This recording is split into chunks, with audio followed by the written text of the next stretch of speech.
Couple of more brief remarks. One thing is that Lewis, I think, appreciates Fanon's style in a way that other theoreticians have not. And again, I'm going to quote from him. He says, "Black Skin, White Mask is not written in a way that could readily identify what type of work it is. It speaks about psychology, but not in the format of standard psychological works. It is replete with philosophical references, but not in the form of standard philosophical treatises.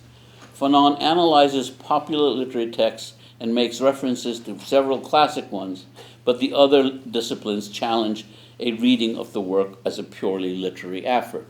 And so the style of Fanon goes with what I'm calling the Fanonian dialectic. And if you as you read the novel, as you read the book rather, you will see that Lewis's style parallels Fanon's in certain kinds of ways too. And what I find, in closing, I would say most fascinating is where Lewis stages a dialogue between Fanon and Toni Morrison around the question of love. And again, this you will not find in any other book in Fanon. So I think it's a terrific book, and you should all buy copies. Unfortunately, there's only 20. Actually, 19 now, because I got one. So you'll have to fight for them. Richard. Well, it's just wonderful to have all of you here, some of our best colleagues and some of the best students that we've had in recent years, all together in one room. It's been a great week here. You know, we've got Abdul, JanMohamed here. We have Nivedita Menon. There's so much anxiety in some quarters about what the best future could be on the other side of what the management here like to call transformation and what most of the students in this room like to call decolonization. But what we see in moments like this and in this week, and of course it's not just here, there's other nodes where people are doing things too, you know, in their teaching and their research. What we see is something that's just so nice and where we can feel at home. And it's really extraordinary how fearful so many of the people at this university are. I was stopped in Pick and Pay a couple of weeks ago and harangued. My wife was making eyes at me by someone who started shouting at me and saying, you know, just talking about what the students have been doing here and saying, but you know, they want to throw out theory. They don't read. It was a book launch and it's full of students and it's about theory. And I'm not digressing. This is the point I want to make about Lewis's book, because as he has often noted before, you know, when Fanon is acknowledged, he's so often acknowledged as if he's some kind of symptom of a certain moment in history, as opposed to a profound thinker, a great stylist too, a great stylist. Lewis has always taken Fanon absolutely seriously as a thinker. And he's always taken very seriously in all his work on Fanon, including in this book, the fact that in Fanon there's a continuous reaching towards the universal. You know, the irony is that what we have been confronted with in this university, and what so many of you in this room are standing up and refusing, is a very narrow, ethnocentric, frequently quite explicitly racist conception of the world masquerading as the universal, in a way that annihilates the humanity, the thinking, the ideas, the experience of most people in this world.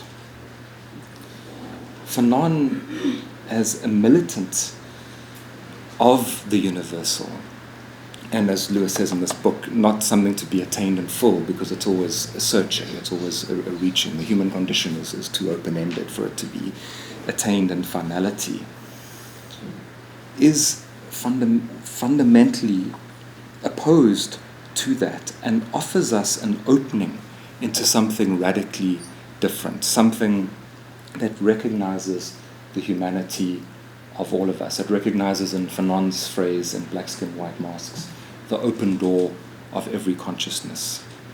And I think for most people who've taken a decision to oppose the way this university has often presented transformation as a problem to be externalized rather than confronting its own colonial history and what that means, there's something incredibly powerful about that opening. Now, Michael wanted us to speak about the book and not about Fanon, but I think it's worth saying that this book is very timely. You know, a few weeks ago, Shilimbembe, writing from Johannesburg, said that this is the moment of Fanon. This is Fanon's time. I wasn't surprised to hear Mbembe say that, because it's just so self-evidently the case that Fanon has become the most significant theorist of the moment in South Africa. There's just no doubt about it. I was surprised, though, to see last week Raul Zabechi writing from Montevideo in South America, saying that Fanon is a thinker of the moment there. You know, it's easy in South Africa to see why Fanon would be so important. He has a critique of the colony, he has a critique of the post-colony, and here in South Africa, we inhabit both simultaneously. We're in the colony here, you walk 5 minutes down the road and you're in the post-colony. And here's a thinker that can enable us to think about both of these situations. But there's something bigger going on. There's something global.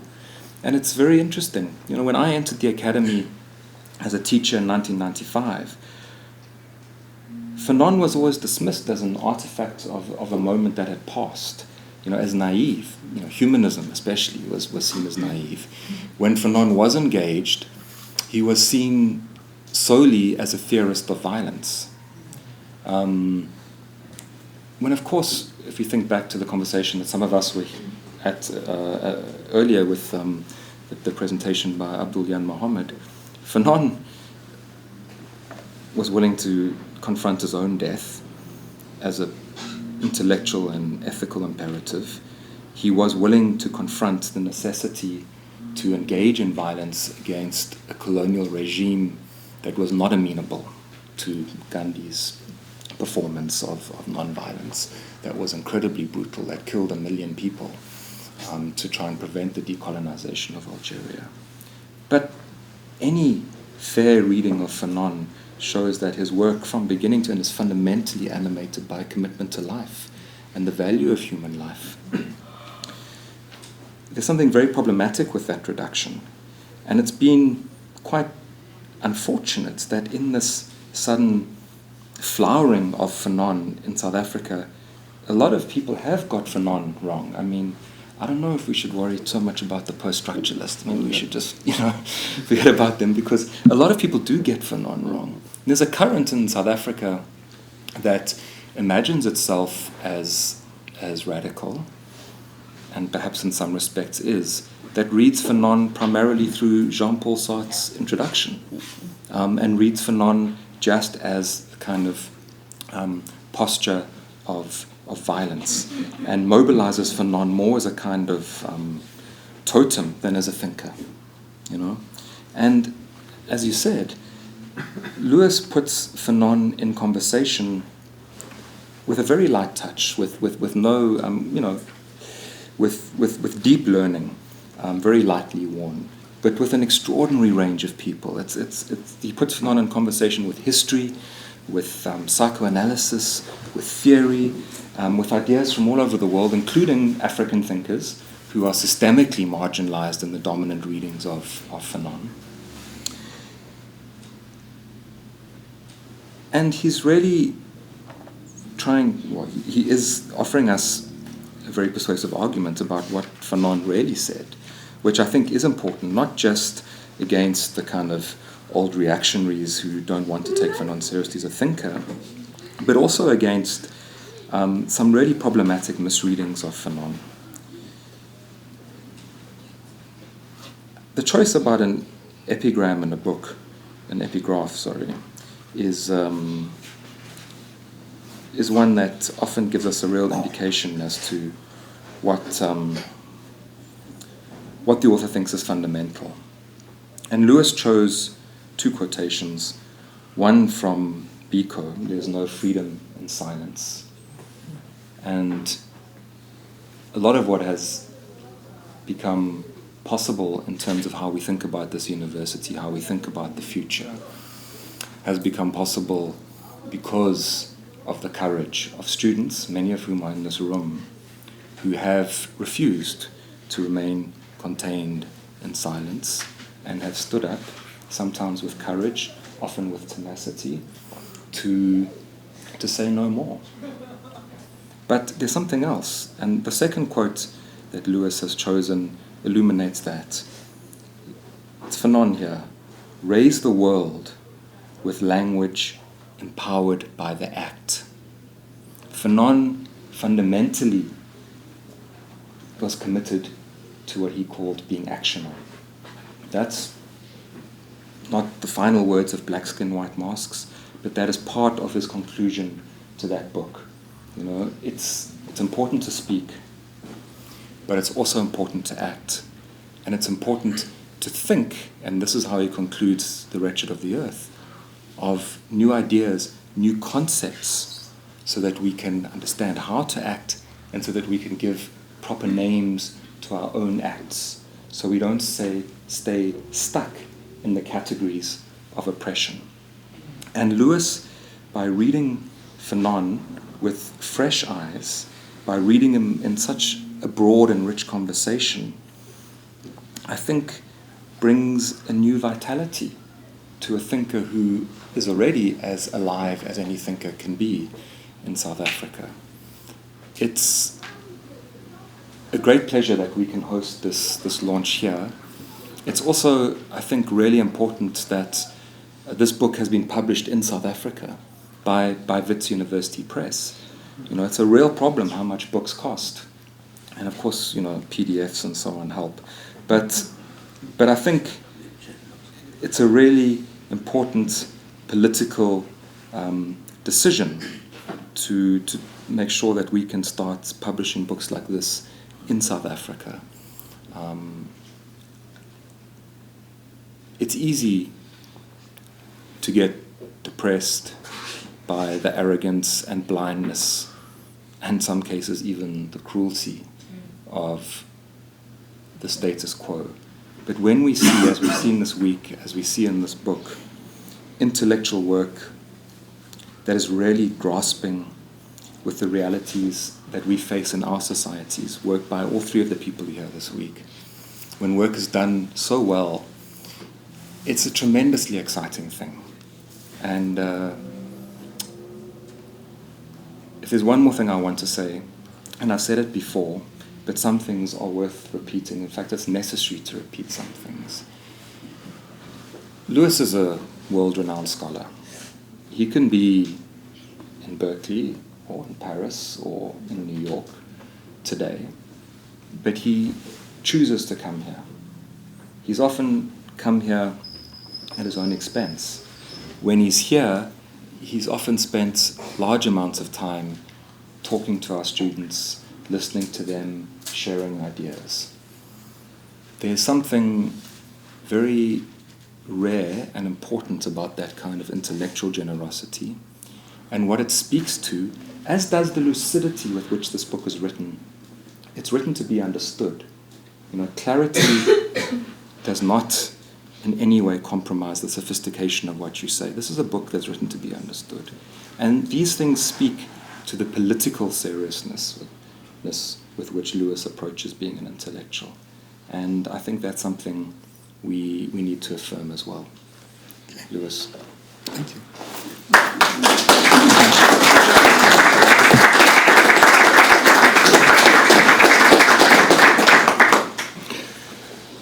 Well, I begin first with saying thank you all for showing up on this lovely classic Grahamstown afternoon.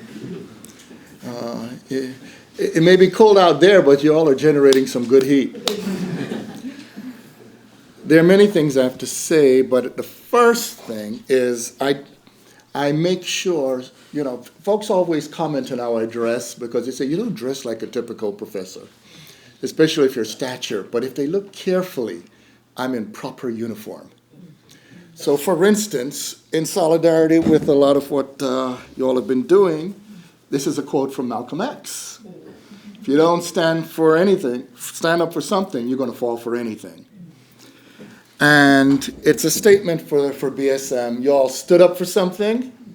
You're not falling just for anything.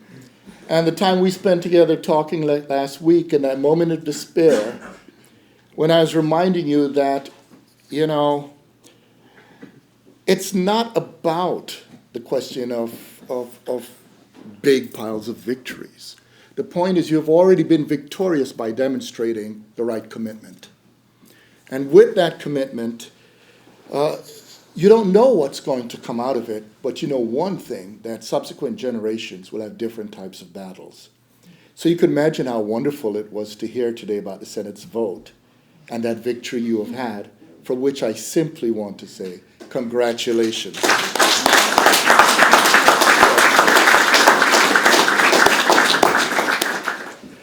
And if some of you, I was talking with some last week, some people, sometimes we don't understand, you know, whether it's a big success or a small success, you know what both are called? Success.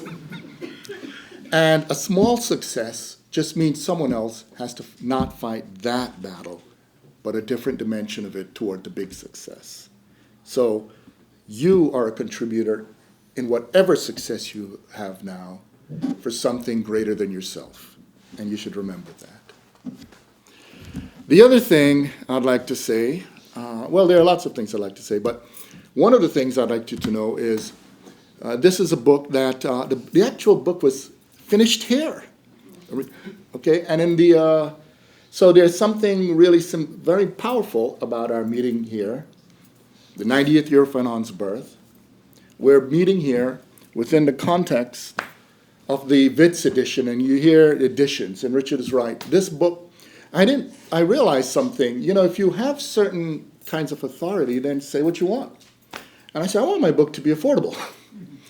And so it occurred to me that one of the issues now is the transportation of books. So I had worked out that the book is published within regions where it could be more affordable. And so this is, as you see, the US. This is the UK, and we have South Africa, and there are more coming. There's going to be the Brazilian, there will be the Argentinian, there are people discussing Arabic, India, China, and so forth, which speaks well to Fanon. It also speaks well in a very interesting way. Some years ago, I mentioned it in Cape Town as well. And when I was in Paris, I had an argument with an anthropologist who she had said, when I brought up Fanon, oh, nobody reads Fanon today. And it struck me, she was saying this to me. Okay. Now, what's funny about it is in Paris, just 1 year earlier, I gave a lecture on Fanon at UNESCO. That lecture had 900 people in the room. But that room looked like this room. And that's something very crucial to think about. For instance, I'd said to Abdul, it's very important for us to go together because when I go around South Africa, people who tend not to be together come together in the room in South Africa. And this happened when I was in Nairobi, Kenya. People who hated each other, were killing each other, they were on top of a roof together to discuss Fanon. Okay? But the important thing is, in this room, it's actually a reflection of South African society because it's different communities. See, although we're at a university, it's not only students in this room. And one of the reasons people always ask, why do I come to Grahamstown? Well, I do come to Rhodes, but I also go up the hill and about it and around. And I've sat down with students in the high schools here. And the reflection of ideas like these, speak to so many of them. And in this sense, so as I talked about that, if we go back to that comment, you see, and this is something Fanon was concerned with. You see, those 900 people who were Africans, they were people from West Asia, from India, There were lots of women in the room, and the women were mostly of color, or if they were Europeans, a lot were Jews, and the whole spectrum of immigrant populations, all of those.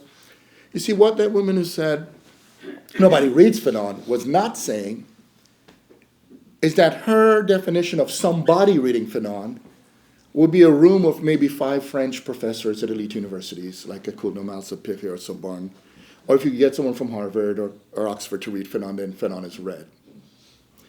So this already tells you within the conception of reading, there's a conception of who is a human being, who is somebody.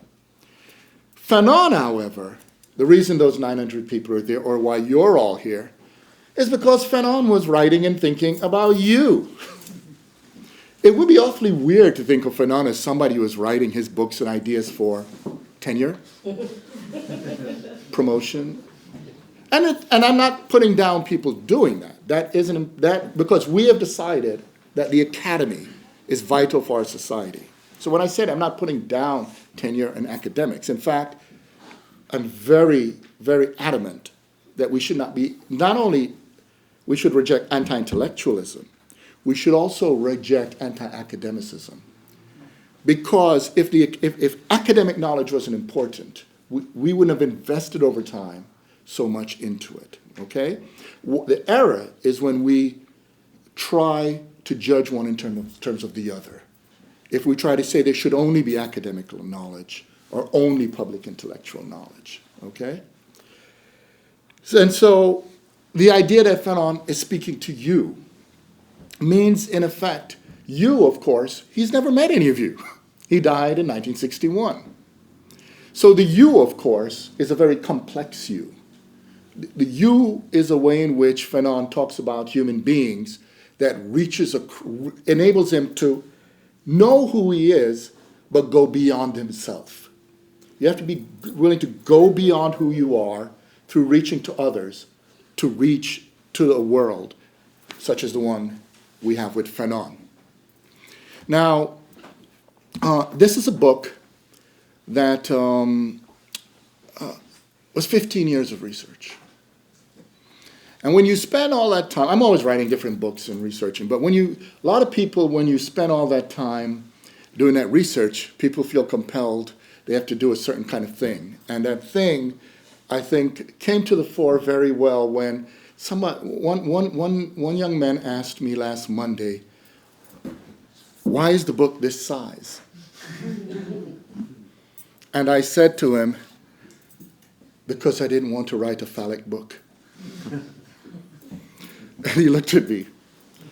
And what I meant by that is that, you see, once you have done all that research, some people feel compelled to demonstrate it in size.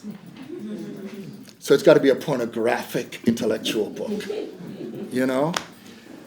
But the real task was to let go of that and come to the question of, given that knowledge, that understanding, what is one trying to say?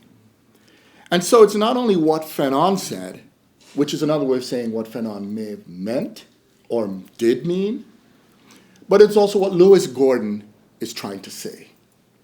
And so if I did the phallic book, Lewis Gordon is trying to say, I'm the man. However, if you let go of that, what I'm trying to say is something else, which is the importance of communicating with you. Okay? Now, there have been books, as you know, on Fanon, and one that gained a lot of popularity because it is a very phallic book. And its size is so daunting that people felt they were compelled to pretend they read it. And as a consequence, a lot of people endorse it, and it's treated as if it was definitive, until finally some people really sat down, and as they began to read it, they began to realize a lot of it was not actually about Fanon. And even worse, the parts that were about Fanon were meant to delegitimate Fanon. And the author was attempting to delegitimate Fanon ultimately because he was part of a nexus and a pattern of ideas that lead that leads to a problem in how you deal with black intellectuals. Because that author actually felt Fanon was dangerous. And here's the point. I have another shirt I wear that says "Danger, Educated Black Man," armed with knowledge. And there's also "Danger, Educated Black Woman" if you want to go look for it. But the whole point of it is a lot of people think the danger that's posed about black people is a physical one. No. Because a system that's designed to erase your humanity is worried about those ways in which that humanity can be made manifest. And that's also in your intellectual life because it's connected to your capacity to communicate. And so Fanon, by the way, understood this problem. In Black Skin, White Mass, he described it as this problem of reason walking out the door when he walked in. And you could see the problem, especially in French, it's la raison, which is in the feminine. So you can imagine the feminine reason walking out when he, Fanon, walks in. What is he to do? If he tries to force her to stay, black man forcing her, doesn't look good. He has to reason with her. You see the problem? Fanon has to reason with an unreasonable reason. And how is he to do this? Fanon had the problem of having to reason with an unreasonable reason reasonably. Okay? Now, all these play on words really come down to something crucial because that's the plight of all intellectuals whose legitimacy, whose right to think is brought into question. Okay? And this is something you find out not only you find in all theory from the global south, but also Jane Anna Gordon is doing research, and she teaches a course called Women Political Thinkers, and she noticed throughout the history of women political thinkers, all the way through for people like, the Pithouse and the Renaissance, if you even go to antiquity, when you think of Hypatia and lots of others, women political thinkers start with the premise of the justification of thinking itself. And that's because there was a word that said women cannot do what? Think. Now, although that is a double standard, it is something very important and insightful. Because thinkers, men, women, everybody, serious thinking, radical thinking, philosophical thinking, any kind of political thinking, should actually deal with the justification of thought itself. If you're thinking and you haven't reflected on why you should be thinking, well, you could follow any naive path. Okay? I think it's healthy when people say, you're a philosopher, what do they do? Why do you do that?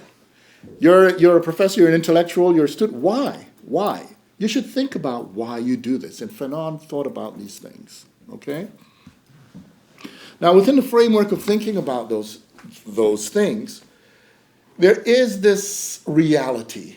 And this reality, I'm going to just briefly highlight some that really bring to the fore why Fanon is not only the thinker of South Africa, the thinker in Latin America, but actually, and not only the thinker of the global South, why he's actually the thinker of today. Okay? Many of them are connected to the fact that Fanon struggled and took very seriously several things. One of the things Fanon took very seriously is that the question, what is it to be a human being, is not a simple or guaranteed question. It's not something that we can take for granted. And we're living in a world right now of precarious humanity.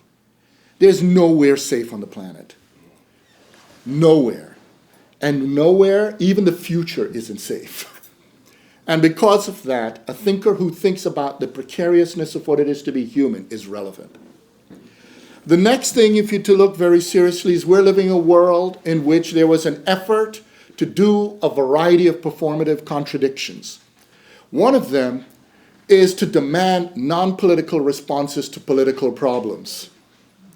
As a consequence, in an age marked by the consequences of neoconservatism and neoliberalism, we're in a world in which there's an effort to treat politics itself as if political articulation of issues is problematic.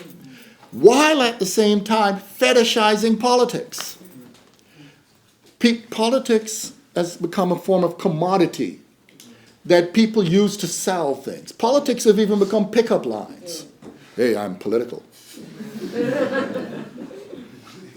There are people who, instead of showing their academic credentials, think their political credentials should be enough.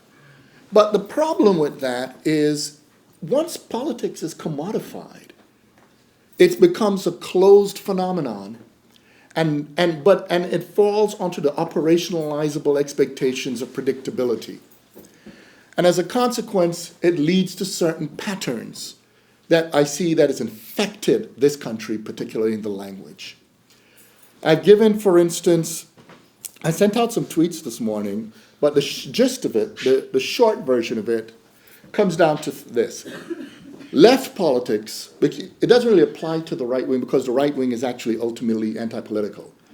So if we deal with the left politics is in a serious crisis beyond the ordinary questions of whether you have a solution to X or Y problem. It's in a crisis also of language. Because what is happening in a lot of left politics has been the upsurge of moralistic discourse over political discourse and action. There are people who are using moralism. They think to do something political is to go in the world and find out how to fix people to make them morally right. The problem with that model, and Fanon saw this very quickly, this is something that came out of colonialism, if politics is about the expansion of human power.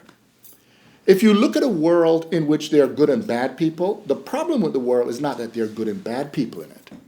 The problem in the world is that there's a lot of power behind a lot of bad people, and they're on top of you. That's the problem. If you do political work, you change the relations, and now they're not on top of you, but they're still in the world. They're just perhaps on that side of the room or another side of the room. But at least if they're beside you, you know what you could do? Move. You can get up, or you could ignore them. But when they're on top of you, that's a whole other matter. And so at this point, the issue shifts to another problem, and Fanon is heavily relevant to this, because one of the other things I see is a heavy, disastrous discourse on violence in the country today. People are using violence in a way simply to refer to anything they disagree with. People say there's violence if they don't like what someone say, if someone insults them, anything like this. You know what people used to say if someone insults you? Why are you being rude? Went into words like rude, mean, obnoxious, or just wrong. Why is there a move to violence? And Fanon becomes very important here because at least as a person who theorized violence, he reminds us of what violence is about and what it is to have a proper relationship to it. The problem when you abuse violence, ironically commit violence on the word violence, is that you've shifted it in such a way that automatically makes you in circumstances a victim. And the problem with victimology is it immediately translates you into a discourse of innocence.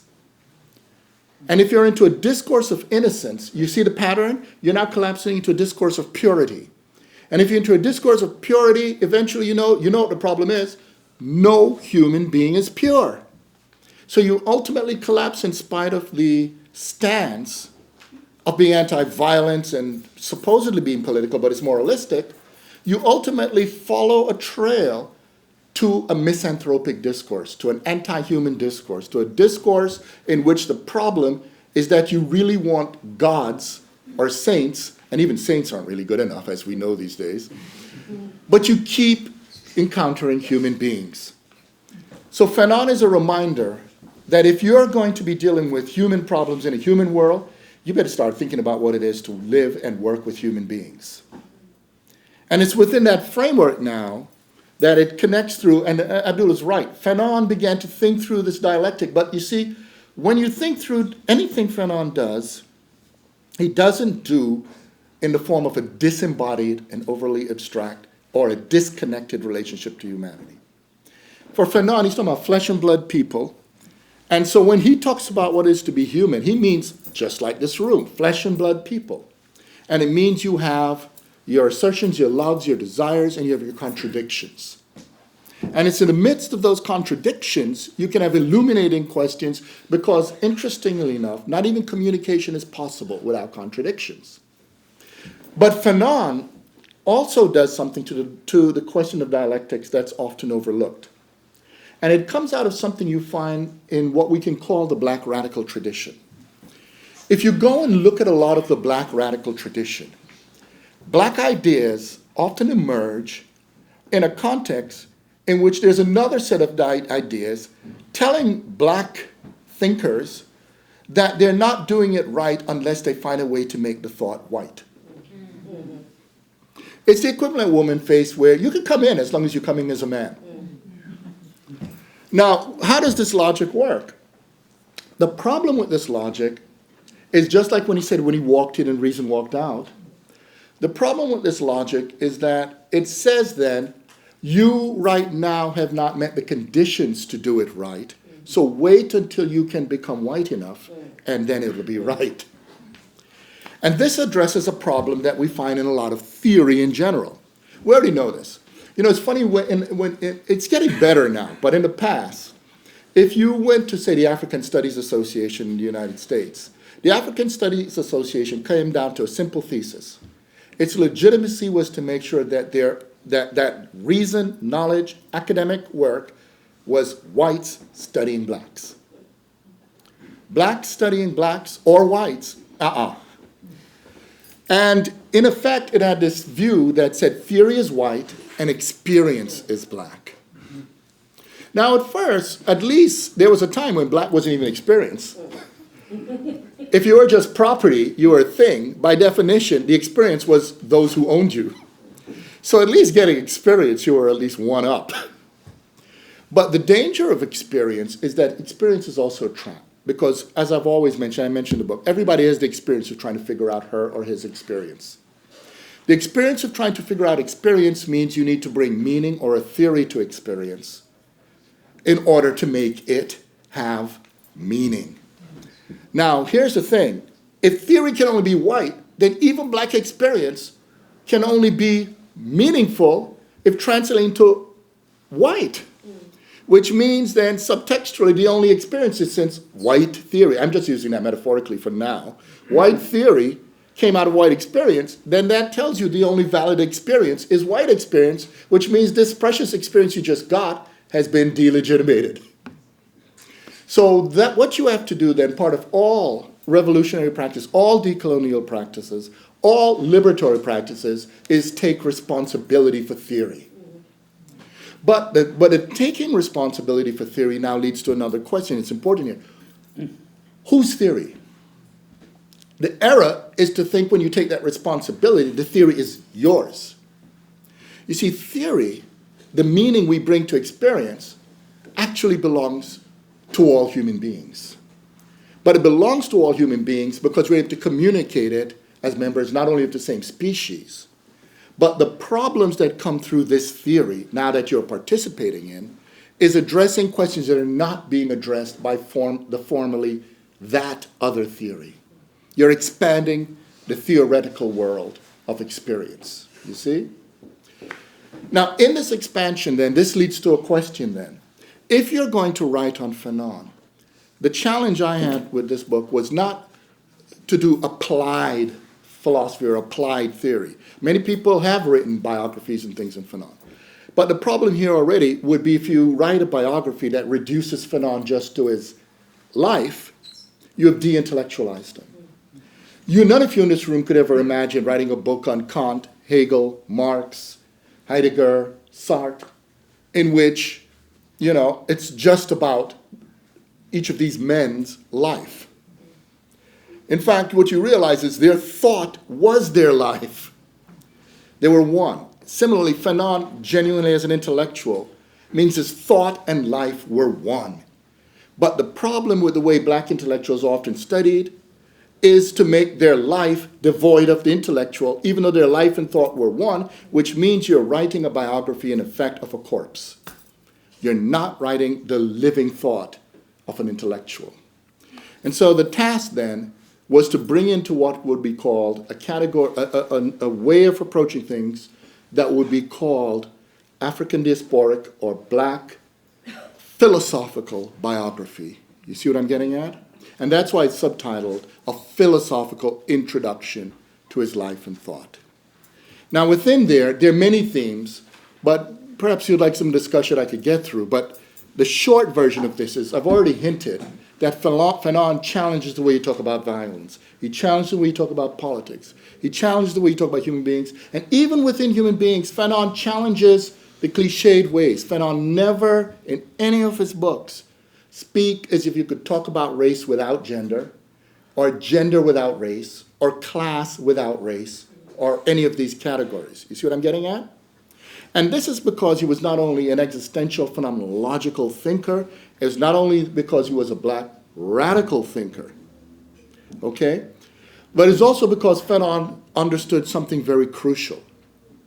What Fanon understood, and this comes out of his psychiatric training, which was clinical and it was forensic, was that he committed an investigation even on the very foundations of how you do human science.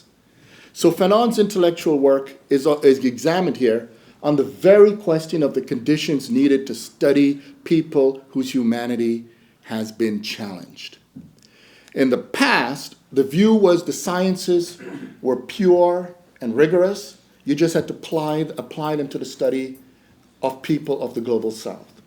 The problem is the studies, every time they worked, kept producing a pathological conception of people of the global south. And the reason is because the presumption was that the theories were complete. If the theories are complete and the people don't fix the theory, the logical conclusion is something's wrong with the people. However, if you take the position the theory is incomplete and it doesn't fit the people, you ask, what's wrong with the theory? Fanon was one of those people who asked, what's wrong with the theory? And in that regard, he's also relevant to the times, not only because of its political issues or its environmental issues, but we're also in a time of a crisis of knowledge, because we're treating our sciences and our way of producing ideas as if they are methodologically, ontologically complete. If we were to do that, it would mean the death of humanity. All we have in our organizations of knowledge is simply a small fragment of a constellation of ways of looking at reality. And that means we can expand those, and Fanon is part of that discussion. So I'm just going to close with why I brought up the black radical traditions. Although there are disputes, some are radical in the sense of, in the disputes, some are Marxists, some are nationalists. There's the question of black feminism, there's the question even of conservatism if you get out of the radical tradition. What all black writers have had to struggle with is something that was crystallized very well in a letter by Martin Luther King Jr. Now, you're not used to hearing Martin Luther King Jr. talk about radicalism, and many of you all don't know he was actually a lot more radical than the sugar-coated, moralistic way of presenting him. And that is also part of that effort. He had to be depoliticized by making him a moralistic figure. And that's why I'm saying there's a danger of this moralism. Malcolm X, though, wasn't down with that, you know. He may have been known as a religious figure, but he was through and through political. But the question that Martin Luther King crystallized very well, that's in all those writings, all the way back even to Wilhelm Amo, the 18th century Ghanaian philosopher in Germany, is Martin Luther King wrote a letter entitled, Why We Can't Wait.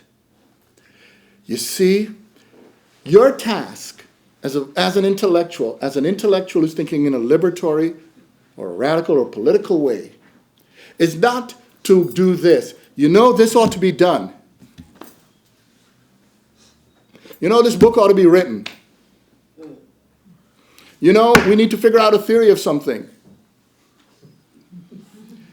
What they all understood is that if something needs to be done, someone has to do it, and you should at least try. Each of them were people with the courage to not worry about whether they would fail or succeed. They took on the responsibility of doing what they realized ought to be done.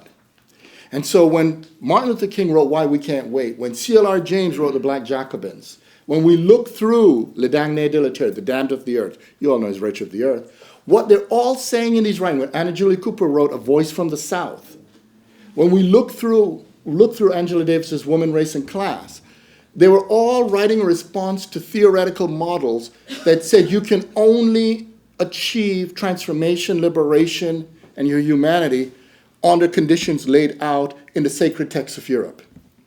But what they said is, well, we'll have to create other texts that address these realities. The reason we can't wait is because our conditions are different conditions. And similarly, although Fanon wrote at a certain time, there are people who preceded you, one of the things he said over the years to the generations today is that his generation didn't have all the answers, but he hopes your generation understand your organic relations to the problems of your time, and you will take on that mission. Thank you.